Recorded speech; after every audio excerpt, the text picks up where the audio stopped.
بسم الله الرحمن الرحيم. اللهم صل على محمد وعلى آل محمد. الحمد لله رب العالمين. وحنو إلهي يقوم هذا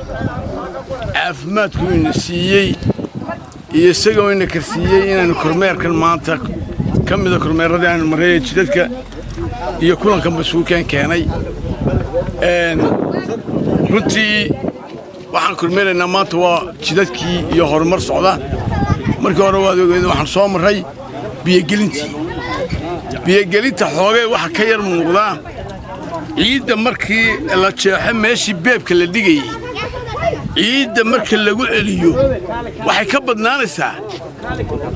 space-kii ay ka soo baxdayba kor uga yar baxay heshiisna wuu jiraa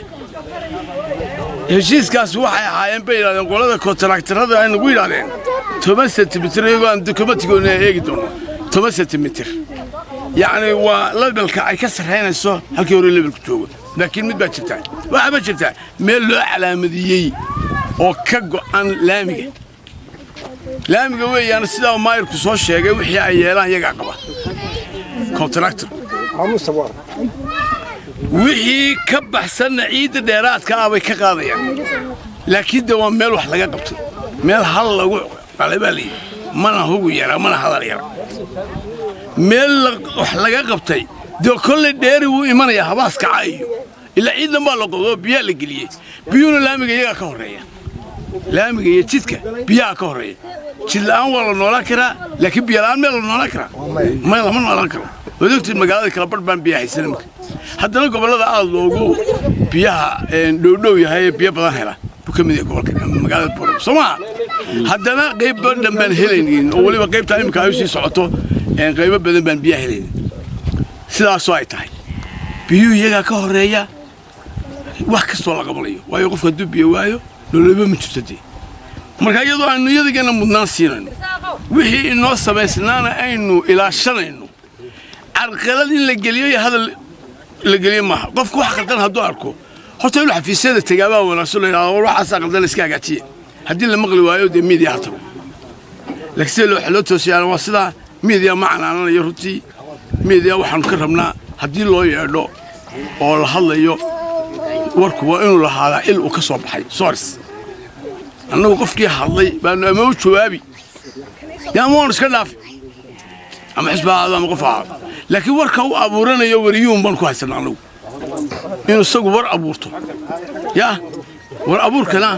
inuu institutionada wax xaq u leh mar dambe waan soo sheegnay wax xaq u leh editorkooda oo beetaba ayaa waxna ka dari karaa waxna ka dhimi karaa marka wixii sharciyan ku soconay waxa maslaxada deegaanka ka mid yihiin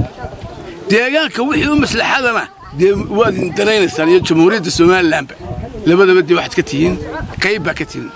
oo dhulka ku nooleedeen waa dawladdiina waa dadka waa qarankiina Soomaa iyada taan wala ilaalinay halka wadada hore waa iska tiray calaamadda maanta waan dubaan u tusnay wixii birayo wixii hoosta kale ay ku yimaadana maayirkan ka ballanay inuu marka wax dhacaan waxa loo sameeyaa fasas badan laga sameeyaa mudaharaadka dhacay ku saabsanaa kulkulida ama baasha yar gaariga yar fiitisa khaladka cidii lahayd baa saaray horta qofku marka uu khalad arko ee doonayo inuu saxo inuu ka hadlo waa sax sharci buu leeyahay waxa ay ugu khaldane halleeyga daayo amba jidkeeda u maro jidkeedu maaha inuu gacanta ku fishido sharciga soo maaha inuu dadka boobo maaha inuu mudaharaad iska qabto maaha inuu guriyaha shiido maaha inuu googoosto cid kastaba ha lahaato ama maayir ha lahaado amba shacabka ha lahaado midna waa inay gacanta la galaan waa mamnuuc haddana dembiga wixii galayba u xidhan talaabana laga qaaday sharciga waxaanu kala ognahay in boqolkiiba 70 ay cashuurtan yeeleen oo bixiyeen boo shaqaysanayaan ma soddon baa loo joojinaya loo baabiinaya oo inta laga qaaday qaar oo boqolkiiba 70 aqbalay oo ay bixiyeen baa soddon kamid loo joojinaya ma dhacayso saasay ku wada soconaysaa taasna